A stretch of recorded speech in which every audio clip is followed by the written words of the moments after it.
Hello students. आज हम solution का नेक्स्ट पार्ट कवर करेंगे, सॉल्यूशन चैप्टर का। पिछले कुछ लेक्चर्स में हमने सॉल्यूशन किसे कहते हैं, then unit of concentration, then उससे रिलेटेड न्यूमेरिकल वगैरह सीखा। आज जो हम कवर करने वाले टॉपिक, इसे कहते हैं solubility of a gas in a liquid. तो जब हम लोग सॉल्यूशन पढ़ रहे थे उस वक्त हमने पढ़ा था कि सॉल्यूशन कितने सारे टाइप के होते हैं। उसमें एक टाइप का सॉल्यूशन था जिसमें हमारा जो सॉल्वेंट होता है वो लिक्विड था, देखा होगा आपने, लिक्विड सॉल्वेंट, और जो हमारा सॉल्यूट होगा वो गैस होगा। इस तरह के सॉल्यूशन को हम लोग कहते हैं लिक्विड गैस सॉल्यूशन। ठीक है, और ये सॉल्युबिलिटी बड़ा ही इंटरेस्टिंग और इम्पॉर्टेंट हो जाता है, और ये हाईली यूज्ड होता है इंडस्ट्रीज़ में, इसीलिए इसका स्टडी हम लोग को सिलेबस में ऐड कर दिया।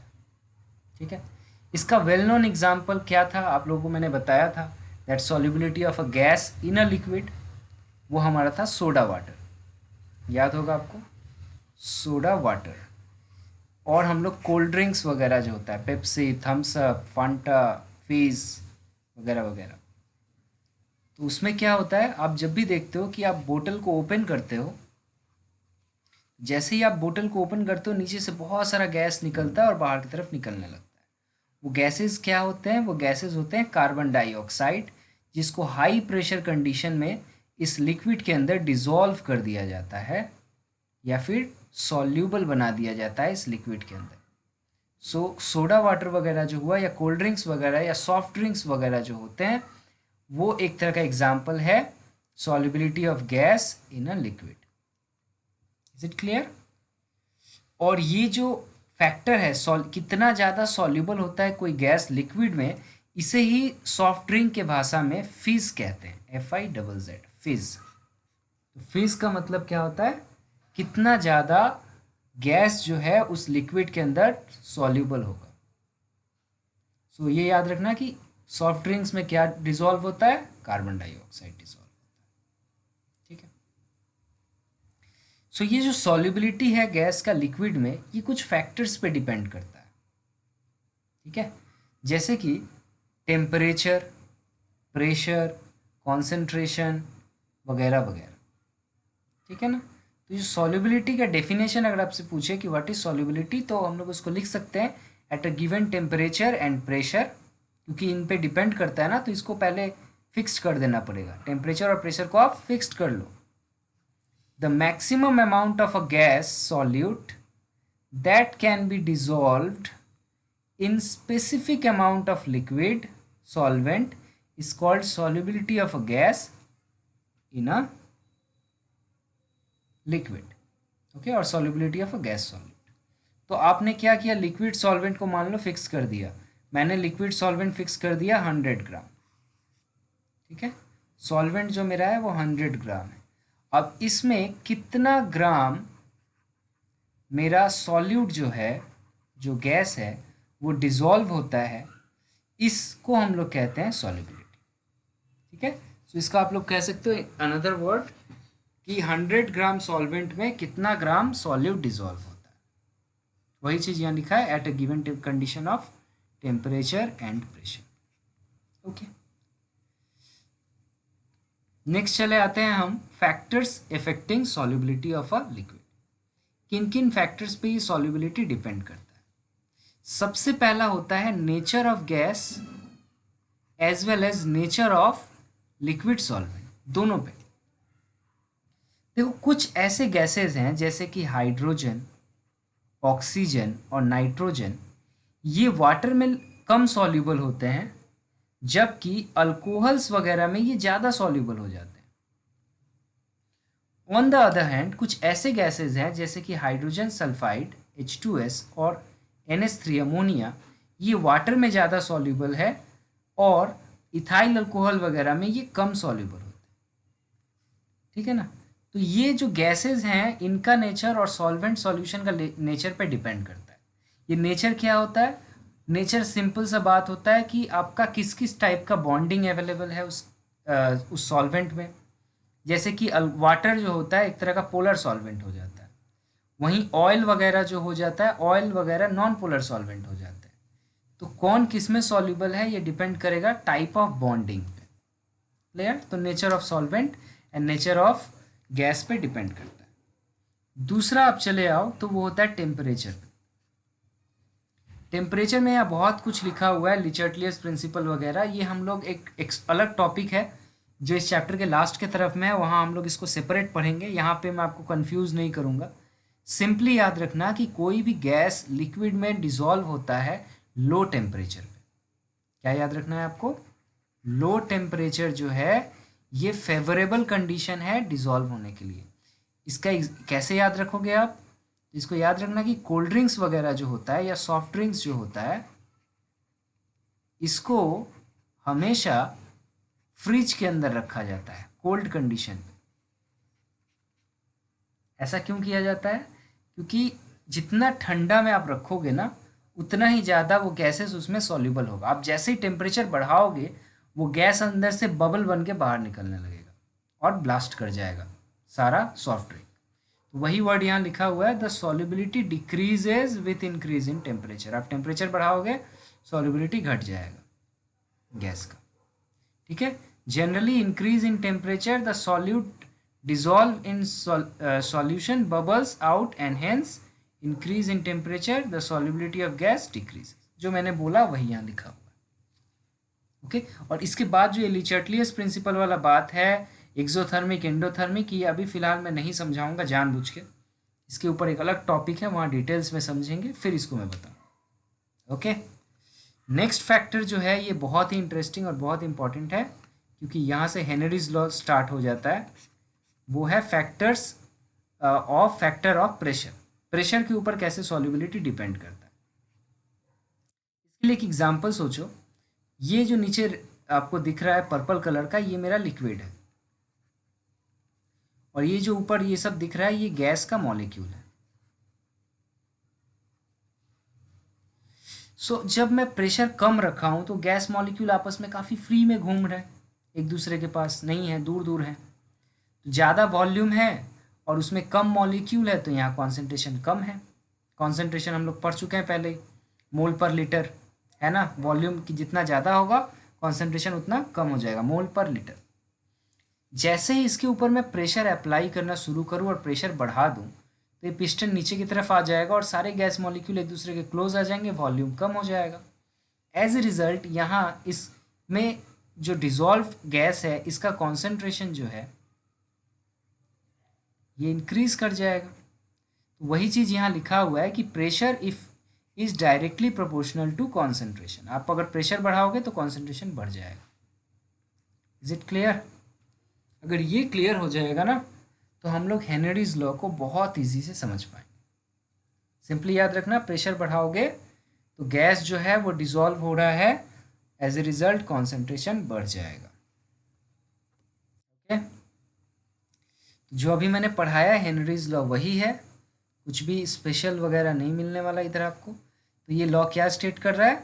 The law state that at constant temperature, temperature अगर कांस्टेंट रख लो तो solubility of a gas in a liquid is directly proportional to the pressure of the gas. यही तो हमने अभी पढ़ा कि टेम्परेचर अगर फिक्स्ड है, आप प्रेशर बढ़ा रहे हो तो आपका कॉन्सेंट्रेशन बढ़ जा रहा है। कॉन्सेंट्रेशन बढ़ने का मतलब वो गैस ज़्यादा सॉल्युबल हो जा रहा है। तो यही बोल रहा है कि pressure is directly proportional to solubility. Is it clear?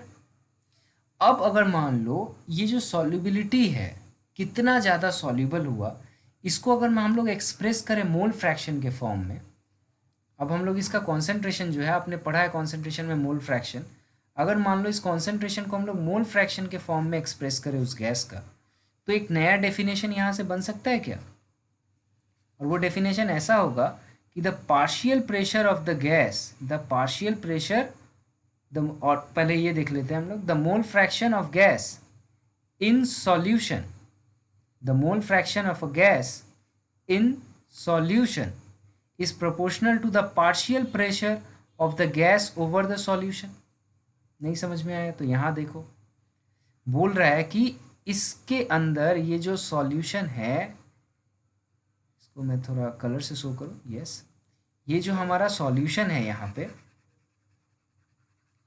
इस सॉल्यूशन के अंदर जो ये गैस मॉलिक्यूल डिसॉल्व हो रहा है, इसका पार्शियल प्रेशर मतलब कितना प्रेशर अप्लाई हो रहा है, कितना प्रेशर गैस का अवेलेबल है ऊपर, ठीक है ना।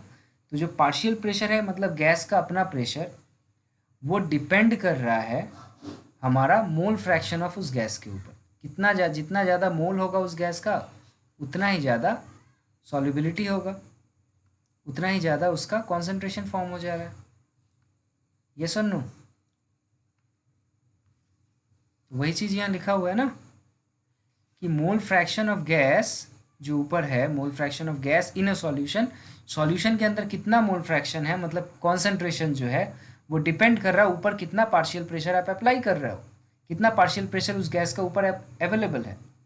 उसी चीज़ को नीचे रीराइट करके लिखा हुआ है, ध्यान से देखो, that the partial pressure of the gas is proportional to the mole fraction of the gas in the solution। तो यहाँ पे अगर मैंने पार्शियल प्रेशर को P ले लिया और मोल फ्रैक्शन को X ले लिया, तो हम लोग बोल सकते हैं partial pressure of the gas is directly proportional to mole fraction of the gas. ठीक है, तो यहाँ प्रोपोर्शनलिटी का साइन कभी भी हटा के इक्वल टू आप बैठा देते हो तो एक कांस्टेंट आ जाता है। यहाँ पे कांस्टेंट को हम लोग लिखते हैं KH, और ये KH क्या है हमारा, इस KH को कहते हैं हेनरीज लॉ कांस्टेंट, और ये सिंपली प्रोपोर्शनलिटी कांस्टेंट है। ये डिपेंड करता है नेचर ऑफ गैस के ऊपर, अलग अलग गैस के लिए KH का वैल्यू अलग अलग होगा। तो हेनरीज लॉ आपसे अगर पूछे तो आप सिंपली बोलोगे the partial pressure of the gas, ठीक है, the partial pressure of the gas is directly proportional to the mole fraction of the gas in the solution. Is it clear? Okay, so Henry's law का अगर आपको graph बनाने बोले तो ये graph आप बना सकते हो। यहाँ पे हम लोग एक्स एक्सिस में, वाई एक्सिस में पार्शियल प्रेशर को रख देंगे, एक्स एक्सिस में मोल फ्रैक्शन को रख देंगे, और हमें पता है इन दोनों के बीच में डायरेक्टली प्रोपोर्शनल का रिलेशन है। तो कभी भी डायरेक्टली प्रोपोर्शनल का ग्राफ हमेशा क्या होता है, स्ट्रेट लाइन होता है। तो ये एक स्ट्रेट लाइन है। इसको मैंने ज़ीरो से क्यों नहीं स्टार्ट किया है, क्योंकि पार्शियल प्रेशर ज़ीरो करना बहुत ही मुश्किल बात होता है, इसीलिए ज़ीरो नहीं किया गया। क्लियर?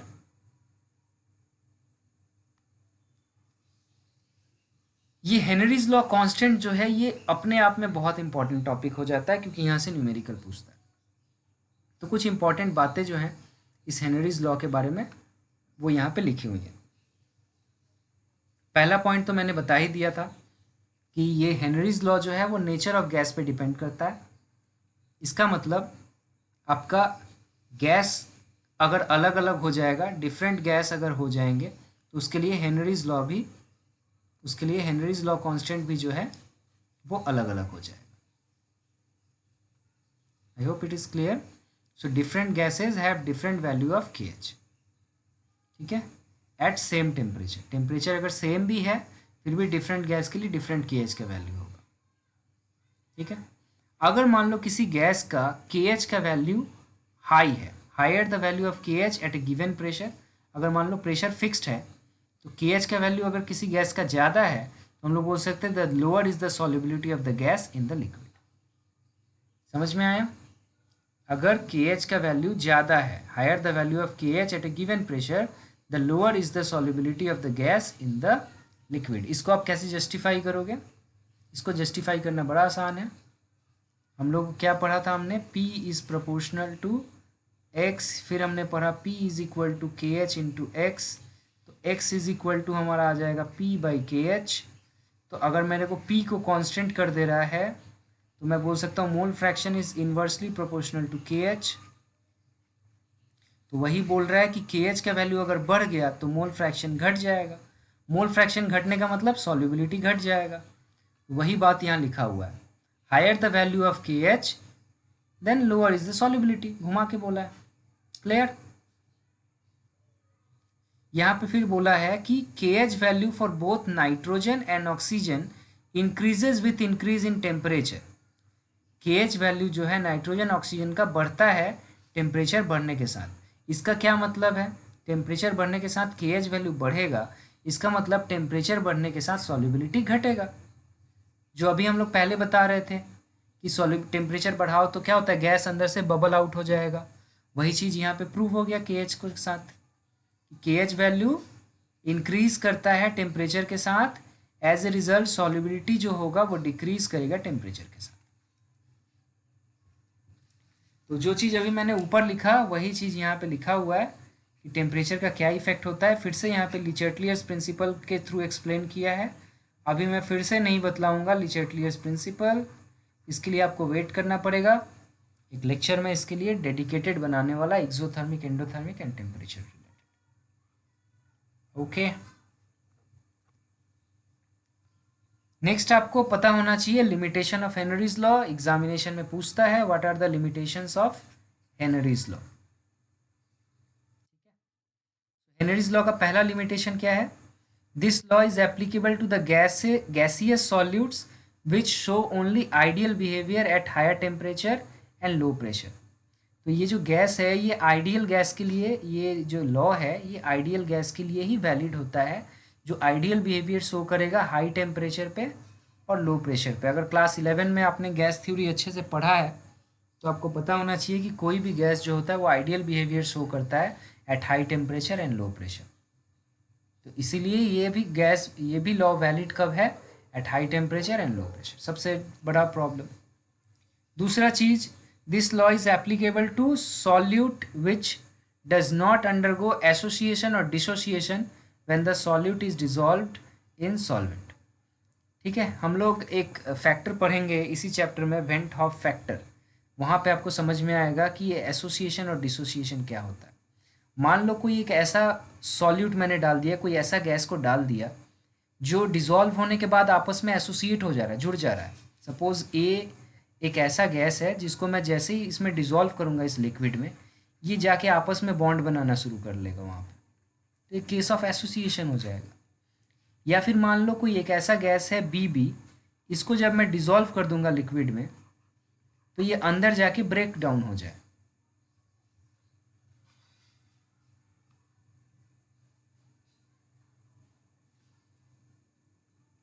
ओके, अंदर जाके ये ब्रेक डाउन हो जाए।